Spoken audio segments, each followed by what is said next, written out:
Update tayo sa ating mushroom mga kagargar. O ayan, ang lalaki na. Hindi natin namalayan. Sa totoo lang, nung kahapon sana namin to i-harvest. Kaso nga lang is nagpunta kami ng probinsya. Kaya ayun, nagkabukadkad na siya. Dapat to konti lang yung bukad niya para masyadong mabango siya eh.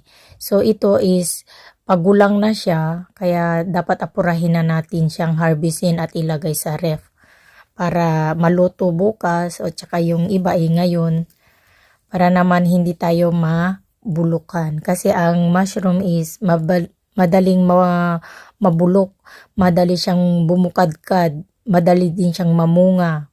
Every week, ganyan ang bunga ng mushroom. O ayan, ang dami niyang bunga mga kagargar. Kaya sa mga mahilig sa mushroom, magtanim lang po kayo. Marami po kayong makukuhang vitamina ng mushroom. At mas maganda pa kung kayo yung nagtanim kasi alam nyo kung ano at saan galing. Diba po? At malinis pa. Kaysa naman yung nabibili ka mo ilang araw na siyang na-harvest, hindi na siyang fresh. Kaya ayan, styrofoam lang po ang pinagtaniman ko mga kagargar at iyan, kumuha po ako ng dayami tapos laging basa yung dayami. Hindi naman masyadong basa yung wet lang. Ayan, para hindi mabulok yung pasibol na ating mushroom.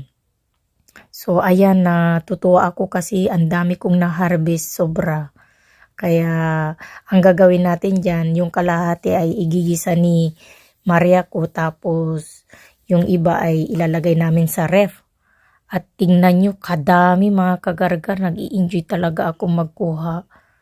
Kaya hindi pa ako nakakabihis niyan talagang siya na yung dali-dali ko siya talagang hinarbis mga kagargar.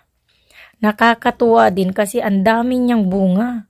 Nag-i-enjoy ka rin kaka-harvest. Ayan diba? Pag may tinanim, may aanihin. Yun nga lang, ayan ang kasabihan nila, diba po? Kaya sa mga maraming dyan, space sa bahay, ganito lang gawin nyo, okay na.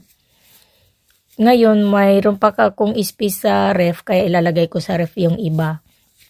Pag naubusan ako ng space sa ref, i-dry natin yan. Masarap din ang mushroom na dinray. Tapos pag iluluto mo ay hugasan mo lang tapos bubukad-kad ulit. So ganyan lang. Pwede din yang i-crispy, lagay mo sa lagay mo ng harina or kay cornstarch.